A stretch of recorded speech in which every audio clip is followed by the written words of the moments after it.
Bien. La tenemos presente a Melissa Trad. Ella es periodista, corresponsal argentina, especializada en género, paz y seguridad internacional.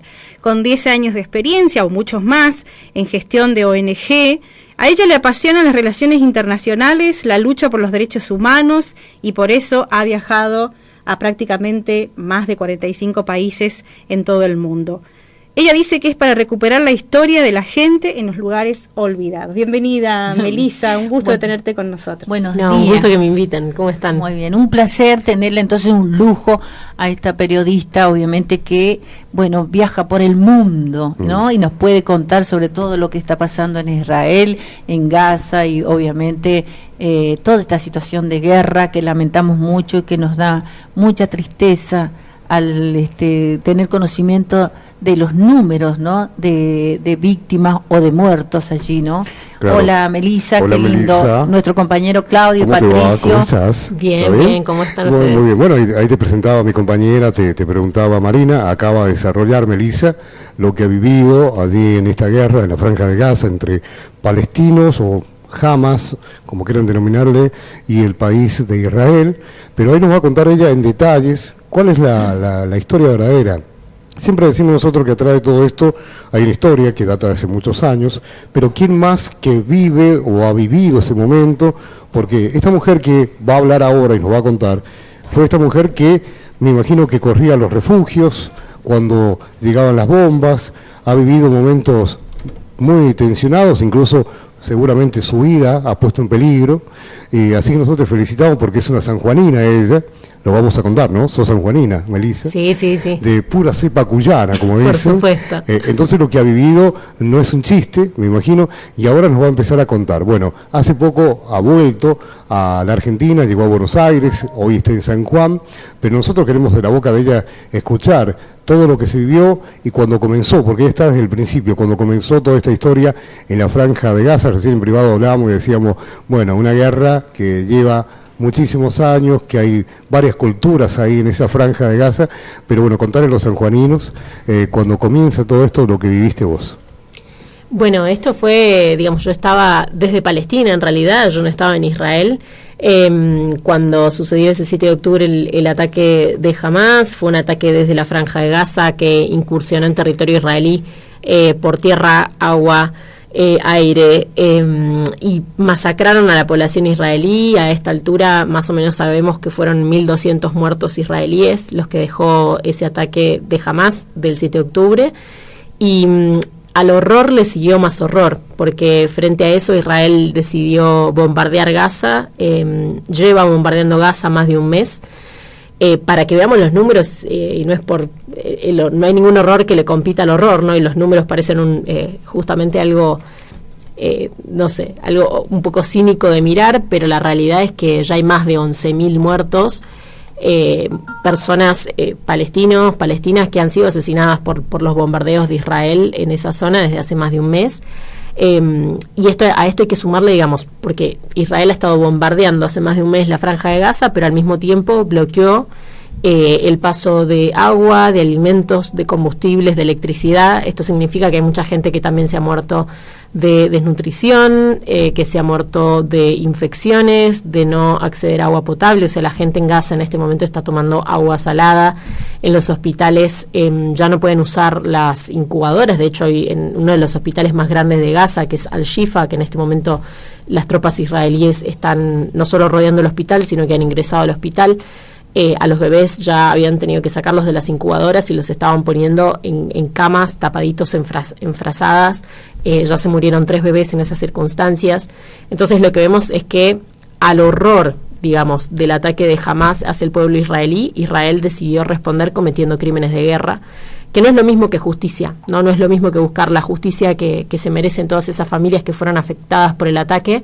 Internacionalmente, desde lo legal, hay reglas sobre cómo debe hacerse la guerra. Israel no las está respetando, Israel está violando el derecho internacional, y lo que estamos viendo en este momento es prácticamente una limpieza étnica de la población palestina, que recordemos una cosa, mientras Israel bombardea la Franja de Gaza, no está bombardeando terroristas. O sea, debajo de la Franja de Gaza hay túneles utilizados por los militantes de Hamas y lo que Israel está bombardeando en este momento es a la población civil, es a mujeres, hombres, niños, periodistas, trabajadores de la ONU, ¿no? Por eso vos lo decías hace ratito cuando arrancaba, horror a más horror, porque cuando ingresaron a Israel y asesinaron a los israelitas, a la gente de Hamas, bueno, allí, todo llevó a cabo Israel con su ejército lo que está viviendo hoy y lo que estás contando, porque no simplemente hay terroristas, claro, pero también hay seres humanos, palestinos, como decías vos, niños, personas que no tienen nada que ver con esto, ¿no?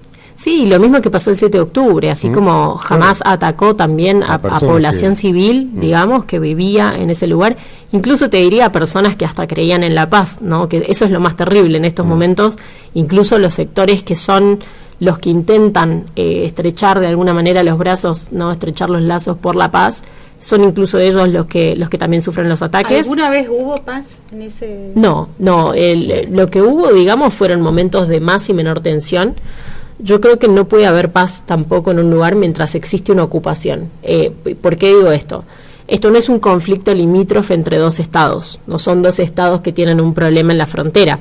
La población palestina vive bajo ocupación israelí y eso es lo que yo estaba cubriendo como periodista. De hecho, estuve 7 meses en el lugar, un poco tratando de mostrar cómo se vive bajo ocupación, todos los derechos humanos que están cercenados de la población ahí, y ni hablar en la Franja de Gaza. O sea, en la Franja de Gaza la gente ni siquiera tiene acceso diario a los estándares mínimos de agua potable que una persona necesita para vivir diariamente, ¿no?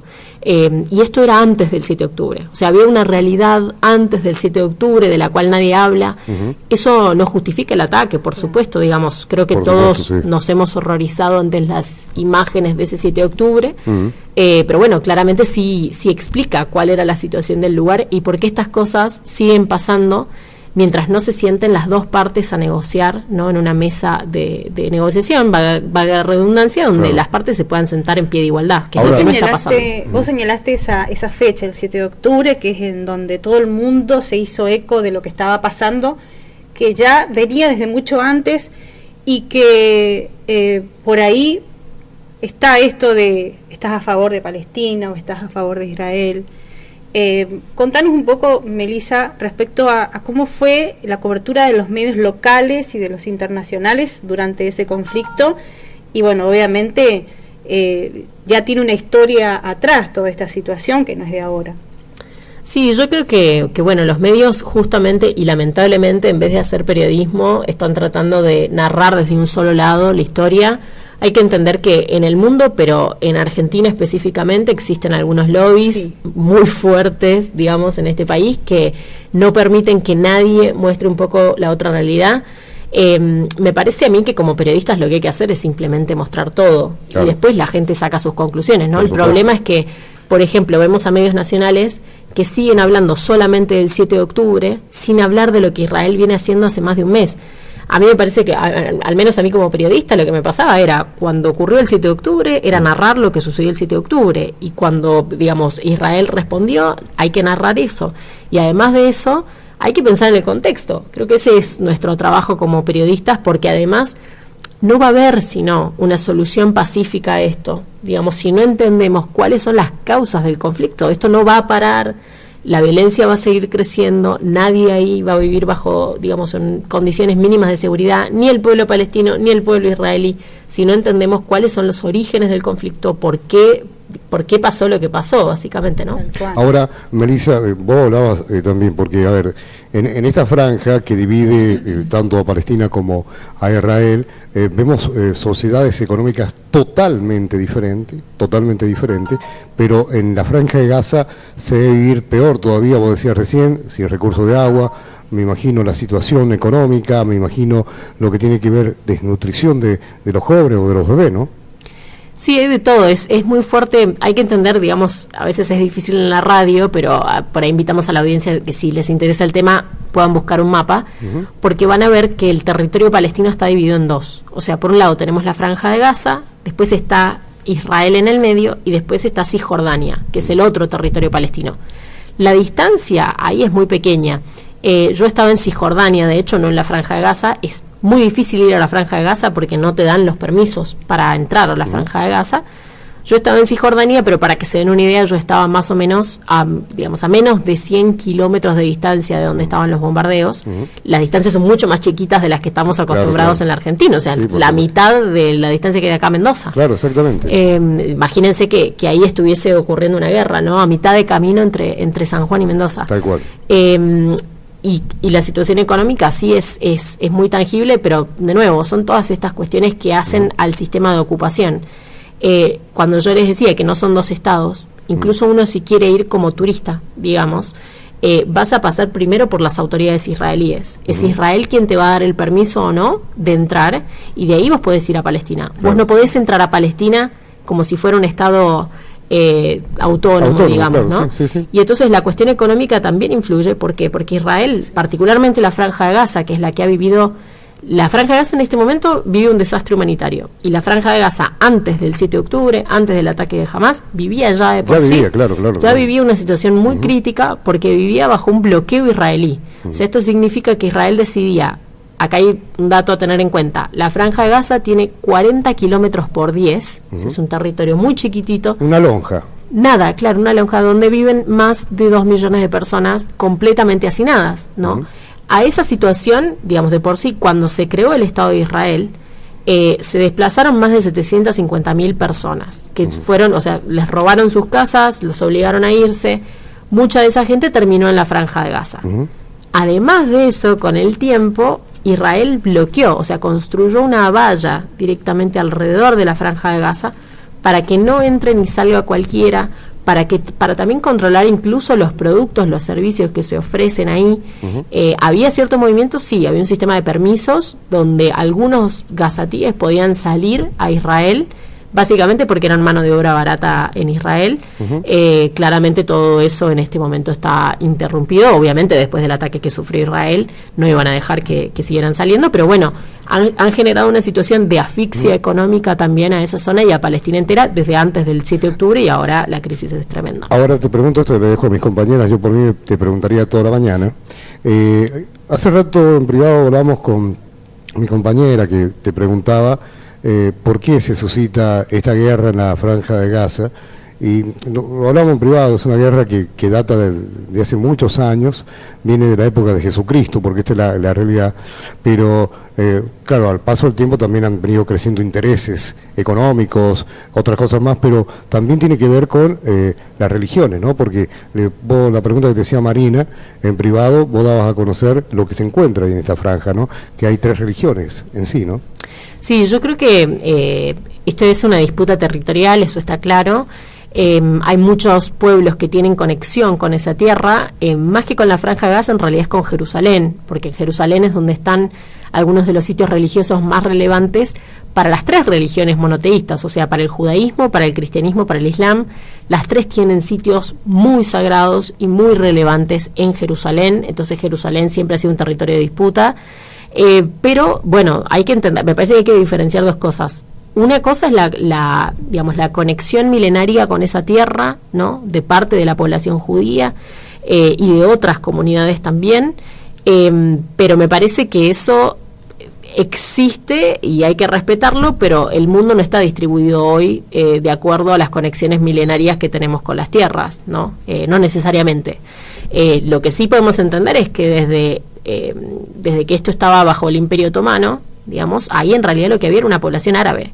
La población judía era una población muy minoritaria que empezó a inmigrar al lugar a finales del 1800 y principios de 1900, cuando se creó la idea de que además el pueblo judío, que ciertamente había sido perseguido en el mundo, necesitaba su propio hogar, ¿no? Y que fue la idea del sionismo, que el día que los judíos tuviesen un Estado, eso iba a parar con esas persecuciones que habían sufrido durante toda la historia como pueblo, ¿no? Y eso es real. El tema es que, bueno, era un lugar donde vivían árabes, ¿no? Y empezó a llegar la comunidad judía, y después, por supuesto, ocurrió el horror del Holocausto, y esa gente había sido completamente perseguida. Bueno, ya conocemos los detalles de lo que sucedió en Europa, y entonces eso generó una inmigración incluso más masiva, que eso no sería un problema, porque esa gente justamente había sido perseguida y necesitaba un lugar al que llegar. En ese momento el territorio ya estaba bajo un mandato británico. Y el mandato británico le prometió a la comunidad judía, a través de la declaración Balfour, un hogar, esa es la palabra textual, no dice un Estado, es un hogar para el pueblo judío. Y lo que ocurrió después fue que la ONU propuso un plan de partición del territorio para que hubiese un Estado judío y un Estado árabe. Obviamente los árabes no lo aceptaron, digamos, porque iban a aceptar ellos que un territorio que les pertenecía de repente fuera particionado, ¿no? Eso es muy distinto que integrar a otra comunidad. Ahí no existía un Estado árabe, ¿no? O sea, no existía un Estado árabe y no existía un Estado judío, era un territorio primero bajo el mandato del Imperio Otomano y después del Imperio Británico. Y lo que pasó fue, antes de que, ahí a punto de vencerse el mandato británico, Israel declaró unilateralmente su independencia y comenzó la primera guerra árabe-israelí, que fue básicamente una invasión de varios países árabes que estaban en contra de la creación del Estado de Israel. De ahí hubo muchísimos enfrentamientos, guerras, muchas de ellas comenzadas por árabes, muchas de ellas en las cuales Israel terminó conquistando más territorio, que ese territorio que inicialmente un plan de la ONU había establecido, no era un plan obligatorio, ¿no? Era una propuesta. Entonces me parece que, yéndonos ahí, haciendo muy rápido hasta llegando a la actualidad, lo que vemos es una disputa territorial de dos pueblos, el Estado de Israel, que se creó bajo condiciones bastante polémicas. Eso no significa que hoy las personas que viven en el Estado de Israel no tengan derecho a vivir en el Estado de Israel y que el Estado de Israel sea considerado un Estado. Lo que el mundo le exige a Israel es que se retire de los territorios que ocupó después de 1967, que es algo que no solamente no ha hecho, sino que ha seguido ocupando más territorio de los palestinos y ha seguido ocupando, digamos, con distintas estrategias, como construir un muro que no respeta los límites, o sea, se fue comiendo incluso los cultivos de la gente, como construir asentamientos en territorio palestino, donde llevan a israelíes a vivir como en barrios privados en Palestina. Sí, habla de asentamientos la ONU con respecto a que son ilegales por la ocupación israelí en Palestina. Sí, son ilegales. ¿Eso es una violación a algún acuerdo anterior, algún acuerdo internacional que hayan tenido anteriormente? Eso, digamos, existe la resolución de la ONU que lo que establece es que esos asentamientos son ilegales, que específicamente los asentamientos israelíes son ilegales y que Israel está violando el derecho internacional. Y esto lo dice la ONU, sí, no lo dice Palestina. Tal cual. Y lo que hay también es, para entender por qué existe esa regla, están las convenciones de Ginebra, de las cuales la cuarta convención de Ginebra lo que dice es que una fuerza que ocupa, como es Israel, no puede trasladar a su población a territorio ocupado. Y eso es precisamente lo que hacen con los asentamientos, y por eso es ilegal bajo el derecho internacional. Yo creo que les traté de hacer un poquito un resumen de la historia. Sí. Me parece que a mí particularmente todo se resume en la postura histórica de la Argentina. La postura histórica de la Argentina con respecto a este conflicto es que Israel tiene derecho a vivir bajo los límites establecidos previos a 1967, ¿no? O sea, previo, que ocupó mucho más territorio, sí, pero tiene derecho a existir y a vivir en seguridad, y que los palestinos tienen derecho también a crear su propio Estado. Esa es la concepción argentina. Esa es la postura histórica de la Argentina. Sí, sí. Muy bien. Melissa, qué gusto escucharla muy atentamente, y seguramente nuestra audiencia está allí muy atento, ¿no? La pregunta mía es la situación económica que vive allí estos lugares, obviamente allí como Palestina, Israel, Gaza, ¿no? ¿Cómo puede usted definirnos así brevemente cuál es la situación económica y política también que se vive allí? Bueno, difícil de resumir, pero bueno, básicamente hay una división muy tajante entre lo que es Israel y Palestina, considerando que la Franja de Gaza y Cisjordania son los dos territorios palestinos.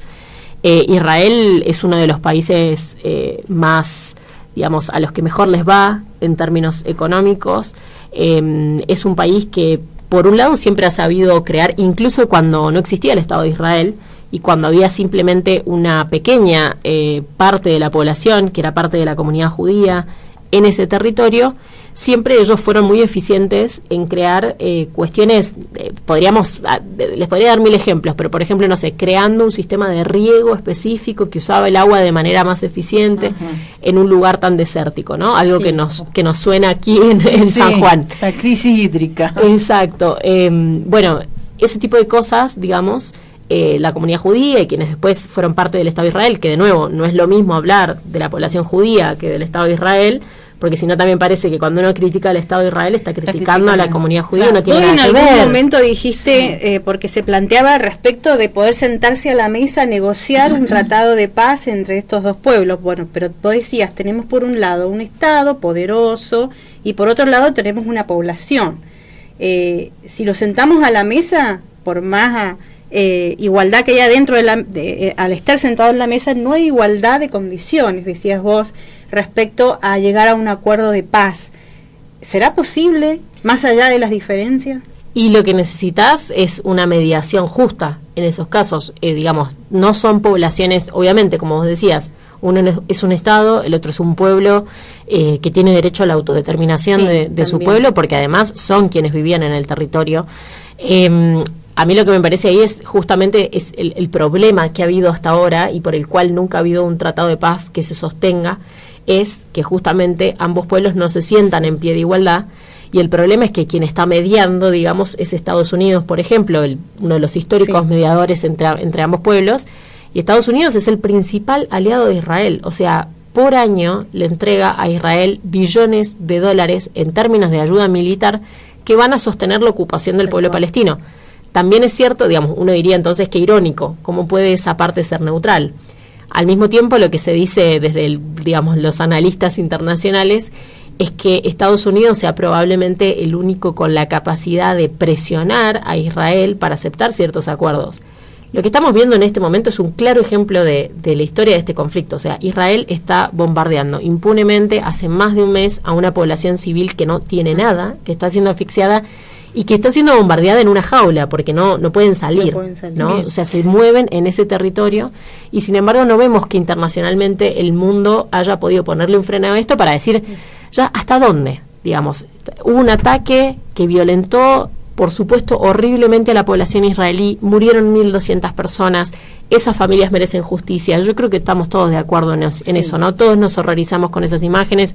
Hubo argentinos, hay todavía más de 200 rehenes israelíes. Eso iba a preguntar, Melissa, sobre todo los rehenes, ¿no? Argentinos. Sí, y bueno, para cerrar esa idea simplemente, hemos visto eso hasta ahora. Ahora, Israel ya ha asesinado a más de 11.000 personas. Estamos hablando de mujeres, hombres, niños, periodistas, trabajadores de la ONU. Entonces uno se pregunta hasta dónde. O sea, en este punto lo que vemos ya es una situación que no le podemos llamar justicia, se trata de venganza. Sí, es el castigo colectivo a un pueblo, porque además no están atacando a quienes generaron el ataque de ese 7 de octubre, ¿no? O sea, están atacando a la población civil. Tal cual. Eso hay que tenerlo en cuenta. Y me preguntaban de los rehenes. De los rehenes, sí, se llevaron, los militantes de Hamás se llevaron a más de 200 rehenes a la Franja de Gaza, entre ellos argentinos. Se llevaron también mujeres, se llevaron niños. Ahora, lo que estamos viendo en este momento es que uno diría, al menos yo les digo lo que yo pensé cuando esto pasó.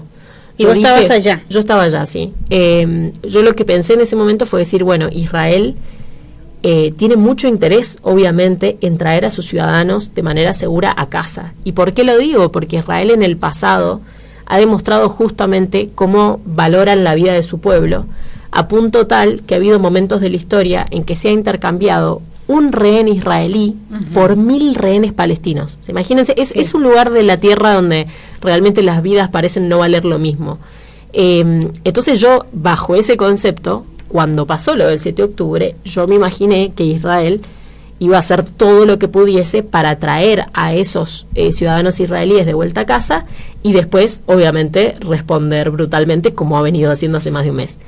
Pero la verdad es que no hemos visto eso y yo creo que la gente está muy sorprendida. De hecho, hay muchas protestas en Israel en este momento de los familiares, de los rehenes, porque Israel dijo, nuestros dos objetivos son, por un lado, traer a los rehenes de vuelta a casa y por otro lado, erradicar a Hamás, ¿no? Ahora, no parece que esos objetivos sean muy compatibles al mismo tiempo, porque Israel ha estado bombardeando toda la franja de Gaza sin saber dónde están sus rehenes. Desde Hamás ya han dicho que algunos rehenes han muerto a manos de los bombardeos israelí y vaya uno a saber dónde están y cómo la están pasando y qué está sucediendo con esos rehenes.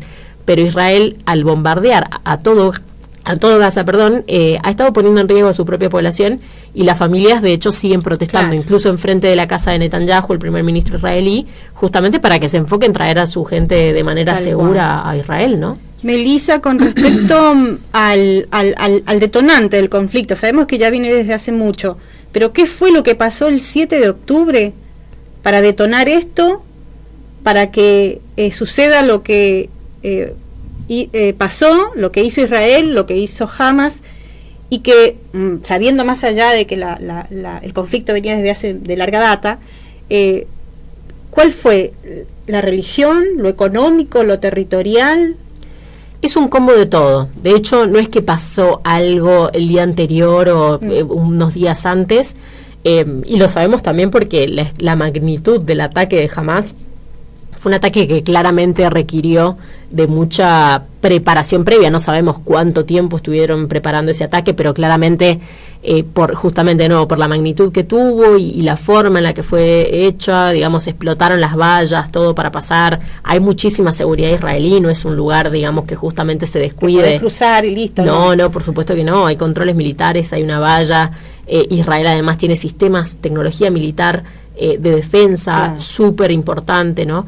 Entonces, el hecho de que los militantes de Hamas hayan podido violar todo el sistema de seguridad de Israel y incluso, hasta te diría, los servicios de inteligencia, al no poder prever un ataque de esta magnitud. Lo que llama la atención, Melissa, es con la tecnología que contó Hamas, digamos, no tenía la tecnología, por ejemplo, de drones y demás. Sí, de todas maneras me parece que no es tecnología militar que esté ni siquiera cerca de la tecnología militar que tiene Israel. Claro, y más allá de eso, no está cerca, pero también la pregunta surgía de cómo ellos habían obtenido ese... Sí, bueno, lo que dicen varios estudios es que Irán ha financiado mucha de la artillería con la que cuenta Hamas, y que después hay una acusación que a mí me parece de todas maneras un poco grave, que es la acusación de que Hamas haya utilizado como materia prima, digamos, cuestiones que tenían que ver con la ayuda humanitaria, ¿no? Que ingresa al lugar. A la Franja de Gaza, imagínense, viven bajo una asfixia tal de Israel, que depende la Franja de Gaza en un 80% de la ayuda militar, de la ayuda humanitaria que ingresa a la Franja de Gaza a través de organismos como la UNRWA, que es la agencia de la ONU para los refugiados palestinos. Sí. De todas maneras, a mí eso me parece muy grave porque en la televisión argentina lo que se ha estado insinuando es que entonces hay que cortar esa ayuda humanitaria, sin entender que directamente lo que estás haciendo es asesinar a la población indirectamente. Es que acá en Argentina se tenía una idea de que la población Hamas era toda guerrillera, toda era la que atacaba. Es un grupo... Y teniendo en cuenta que hay gente que vive, que no está dentro del conflicto y que son inocentes a toda esta cuestión. Sí, yo creo que claramente, digamos, Hamas es un grupo específico, hay muchos otros, ¿no? Y hay grupos palestinos que abogan por la paz y que tratan de buscar una solución negociada. Obviamente toda la población palestina está impactada por el conflicto, porque si no, no vivirían bajo el cercenamiento de derechos humanos bajo el que viven, y la situación humanitaria y de asfixia que viven por Israel. Digamos, el tema es que, claro, nosotros estamos tan lejos que miramos esa parte del mundo solamente cuando ocurre algo así de violento, y te diría que cuando le ocurre algo a Israel, porque yo estuve 7 meses trabajando como corresponsal desde el lugar, y les puedo contar como, por ejemplo, los colonos israelíes, que son los que viven en estos asentamientos que nombrábamos antes, cuando yo estaba allá, los colonos entraron al pueblo palestino de Juwara, quemaron casas y mataron palestinos, y eso no salió en ningún lado acá, ¿no? Esa historia es la que se vive todo el tiempo. De nuevo, hay una población que vive bajo ocupación, y entender lo que significa vivir bajo ocupación me parece que es la clave para después entender por qué hay grupos armados. Les voy a contar un detalle. En los años 50 estaban en el medio de uno de los momentos tensos, si no me equivoco, en 1956, ingresaron israelíes a la Franja de Gaza, pusieron en fila a los hombres mayores de 15 años y los asesinaron. Una de las personas que vio eso fue un chico de 8 años, ¿no? Y vio cómo mataban a su tío.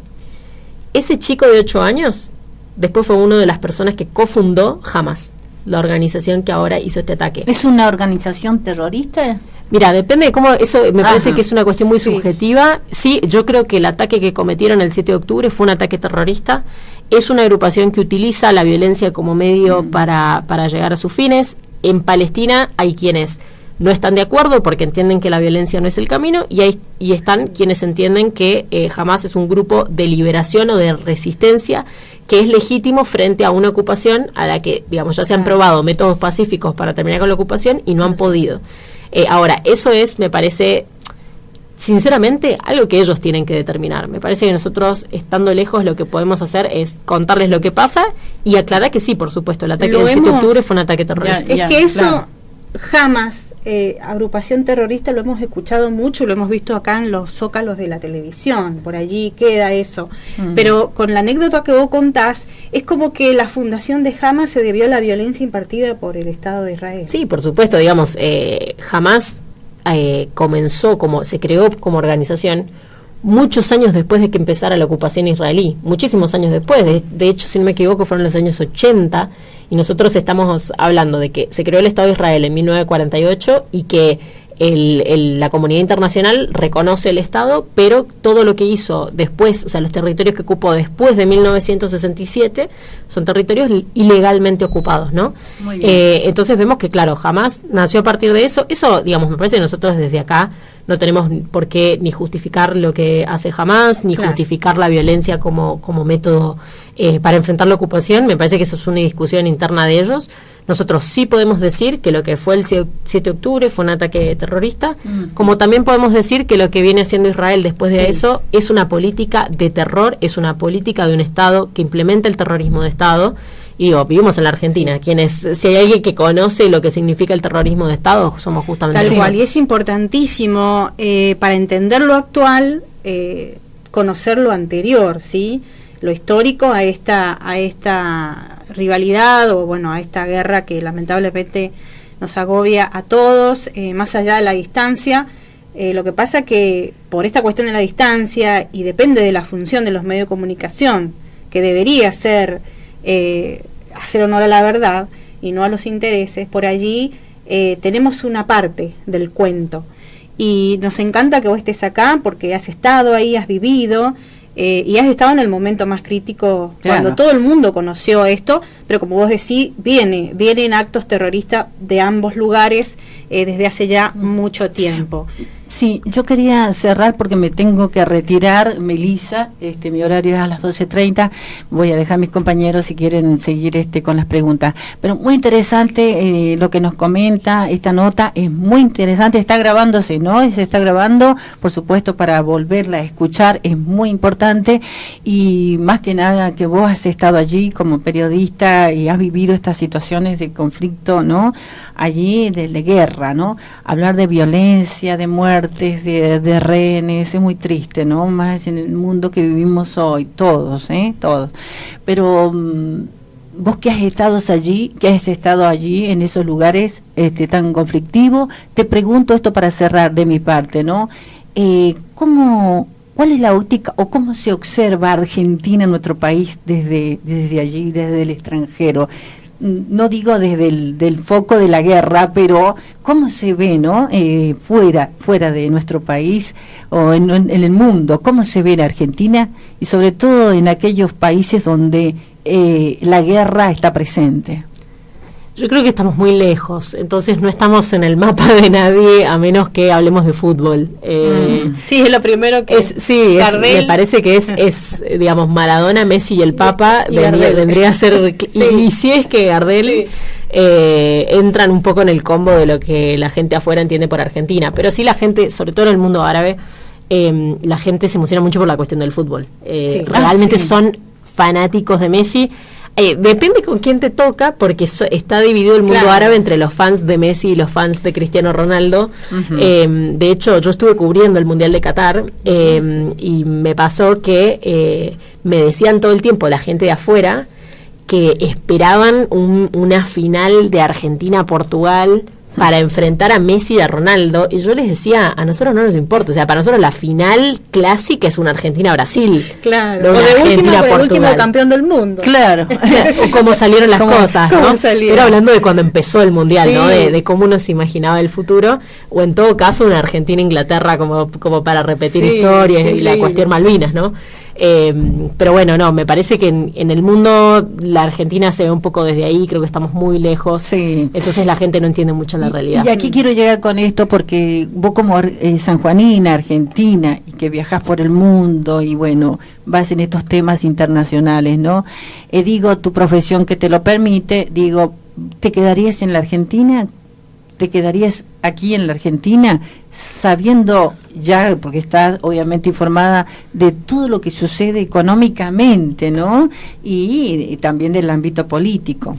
Yo creo que la Argentina es un gran lugar para vivir. Yo viajo mucho porque mi profesión tiene que ver, digamos, a mí me molesta un poco la cuestión de los simples panelistas, ¿no? O sea, vemos en Buenos Aires a tantos periodistas y analistas internacionales opinar sobre lo que está pasando allá y nunca en su vida han pisado territorio palestino o hablado con una persona palestina. No son cuidadosos al hablar de ello. No son cuidadosos, son bastante lo contrario, ¿no? Sí. Me parece que hay una falta de respeto hacia dos pueblos que viven una situación muy compleja, porque yo les he estado contando la historia, pero la realidad es que son dos pueblos que vienen sufriendo un montón y que el sufrimiento de ambos pueblos va a terminar cuando se puedan justamente sentar a una mesa de negociación, Israel pueda vivir de manera segura y los palestinos puedan tener su Estado, si es que eso es lo que deciden, porque de última y de nuevo, eso es un tema de ellos, Exacto. cómo lo resuelven. Nosotros podemos hablar de cuáles son las opciones, pero no podemos venir desde Argentina a decir qué es lo que tienen que hacer, ¿no?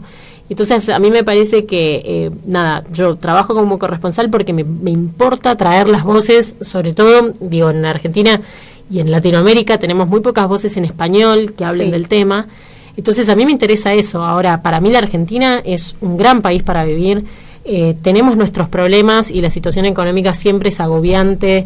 Cada 10 años tenemos alguna de estas cuestiones que nos hace sentir y esta cuestión de tener que llegar a fin de mes, digamos, me parece que obviamente es un nivel de estrés que vivimos como población que es muy complejo de analizar, y al mismo tiempo yo les puedo asegurar que para mí no hay nada como estar en Argentina y juntarte con tus amigos a comer un asado. O sea, eso, cosas que damos por sentadas, no son iguales en otros países. Claro. Y además yo te digo una cosa, yo soy licenciada en Comunicación Social porque me recibí en la Universidad Nacional de San Juan. Muy bien. Hoy que tenemos candidatos que ponen en peligro la educación pública, ¿no? Que están hablando de terminar con la educación pública, terminar con los medios públicos, terminar con el sistema de salud público, terminar con las jubilaciones. Yo no me quiero imaginar que a mi abuelo le deje de llegar la jubilación porque llega un loco a la presidencia de Argentina. O sea, así lisa y llanamente, me parece que este es un momento muy complejo. Yo creo que estamos todos cansados, me parece que hay una situación real. Sí. Y de hecho un montón de países en el mundo han enfrentado elecciones muy complejas, sobre todo después de la pandemia. Esto a mí que me gusta lo internacional, les puedo decir que ahí hay una situación común en muchos países donde los gobiernos que han sido oficialistas durante las pandemias han tenido elecciones muy complejas porque obviamente han enfrentado a alguien que algo que nadie quería enfrentar. O sea, nadie quería estar encerrado porque había un bicho que nos estaba matando a todos, ¿no? Y sin embargo, países como la Argentina respondieron con todos los errores y aciertos, respondieron trayéndonos una vacuna que nos salvó la vida a nosotros, a nuestras familias, etcétera, y de manera muy rápida, mientras al lado teníamos a un Bolsonaro en Brasil que no solamente no creía en el COVID, no creía en las vacunas, Brasil no tenía dónde enterrar a sus muertos, estaban cavando fosas comunes mientras nosotros nos vacunábamos, ¿no? Tal cual. Entonces, para mí esa idea del Estado presente es una idea que, para mí en Argentina, obviamente uno la naturaliza, pero no es algo común, ni todos los estados viven eso, ni es algo que tenemos que dar por sentado porque justamente vemos cómo se pone en peligro. Y yo fui una de las personas que cuando asumió, por ejemplo, Trump o asumió Bolsonaro, para mí eran un chiste, de repente terminaron ganando las elecciones y uno decía, bueno, ¿qué puede ser tan grave? ¿No? Ya está. Si la gente quiere elegir la extrema derecha, ese democráticamente hay que aceptarlo, ¿no? Porque vivimos en democracias y así funciona. Seguro. Y después lo que vimos fueron, consecuencias directas de personas que murieron directamente. O sea, estamos hablando de lo peor que puede suceder, que son poblaciones enteras muriendo por las decisiones de sus gobernantes y por la falta de un Estado presente. Entonces, para mí la Argentina es mi país, y yo viaje a donde viaje, la Argentina es mi país. Muy bien. Y lo que trato es de justamente traer información aquí para que la propia Argentina también pueda tener otra mirada de las cosas de lo que pasa afuera, ¿no? Melissa, para cerrar de mi parte, que lo decía recién y todavía sigo, este 19 de noviembre vamos al cuarto oscuro. No sé si te toca votar aquí, sí. acá en San San Juan, ¿no? Sí, de hecho yo estuve en Palestina cuando ocurrió el ataque de Hamás y regresé en uno de los vuelos humanitarios. Ah, bien. Contanos cómo fue ese proceso, Melissa. No, eso fue tremendo, mucha incertidumbre porque además mi situación era más compleja porque yo estaba en Palestina, el resto, soy la única argentina que estaba en Palestina, sí. El resto vinieron desde Israel. Palestina no tiene un aeropuerto, como les decía, no es un conflicto limítrofe entre dos estados. Palestina no tiene un aeropuerto, uno tiene que irse y entrar a través del aeropuerto de Israel. Sin embargo, mientras yo estaba ahí, cerraron las fronteras de lo que es Cisjordania, digamos. Yo estaba de repente atrapada en Palestina y entonces para mí el trabajo del gobierno argentino fue muy importante porque si no yo no iba a poder salir. Ellos me facilitaron poder salir a través de un paso diplomático que sí abrieron para las personas que tienen esa profesión. Me llevaron al aeropuerto de Israel y desde ahí mi historia siguió como la del resto de los argentinos, que fue tomarse el avión militar, el Hércules, hasta Roma y después desde Roma un avión de Aerolíneas Argentinas. De nuevo, no todos los países están haciendo eso, ¿no? O sea, hay muchos ciudadanos de otros países que están atrapados en ese conflicto en este momento. A mí yo creo que me sentí muy contenida, justamente me sentí que había un estado presente que te ayudaba a salir incluso en un momento así. Y o sea, esta es mi historia, pero hay miles de argentinos, habían cientos de menores en Israel, argentinos, que el gobierno trajo de nuevo a casa.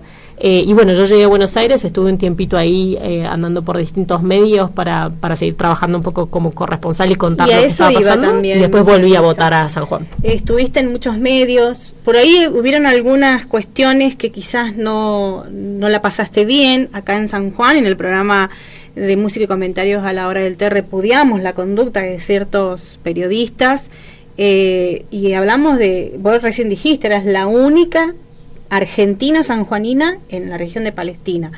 ¿Tenés algo que decir, algo que descargar respecto a esa situación? Contanos, Melissa. Sí, yo creo que uno sabemos que todos los medios de comunicación tienen cierta línea editorial, entonces bueno, uno llega a ciertos medios esperando eso, cierta línea editorial. Lo que yo no esperaba era ese nivel de falta de respeto.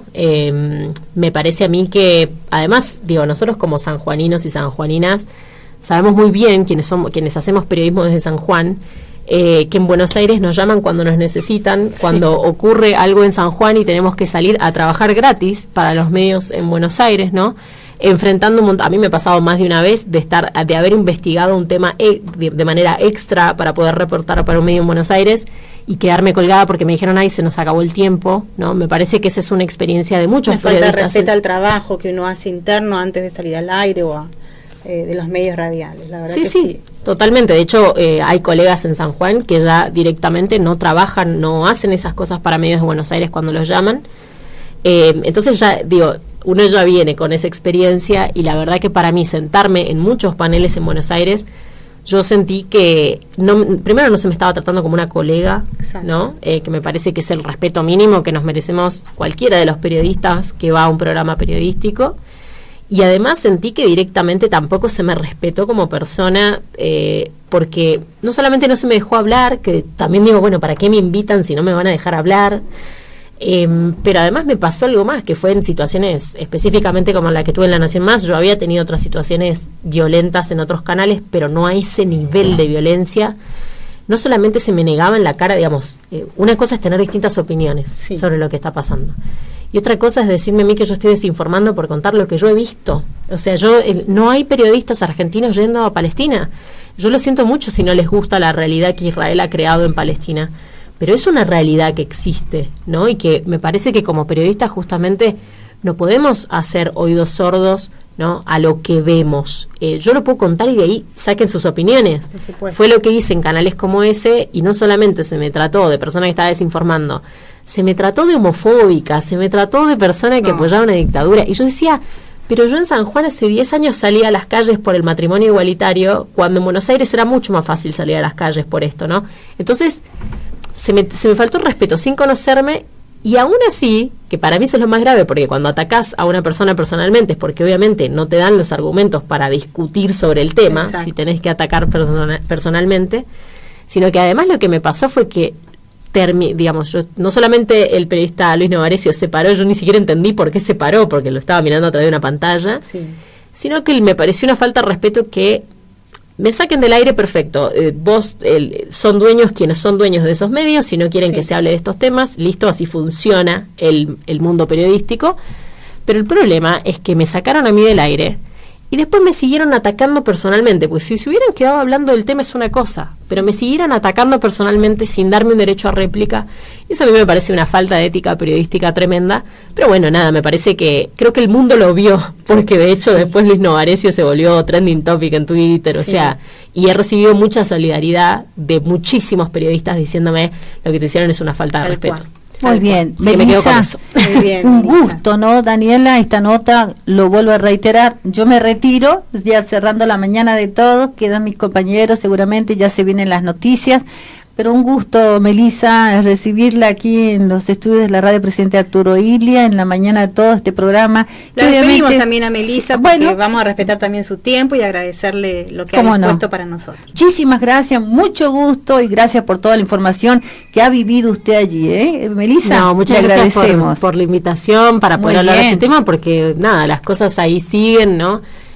Gaza sigue viviendo un bombardeo y necesitamos, creo que como comunidad internacional, generar presión desde nuestros propios gobiernos también para que haya un cese al fuego. Es la urgencia. Claro, ¿no? Que sí. Es muy importante y bueno, agradecerle nuevamente en nombre de este programa, La Mañana de Todos. No, gracias a ustedes y gracias también al oyente por participar. Me parece que poder empatizar con lo que está pasando habla de nuestra humanidad, ¿no? Me parece que no te pueden, digamos, no te duelen los niños israelíes, sino los niños de Gaza. O sea, o te duelen los dos o no te duele que hayan niños muriendo en un conflicto. Así que agradezco mucho también la participación del oyente y que se interesen por estos temas, porque también desde el lugar chiquitito que nosotros tenemos, algo podemos presionar para que no muera el tema y para que además exigirle a los medios de comunicación que nos den la historia completa de lo que está pasando, ¿no? Este es un medio que es pionero en todos estos temas.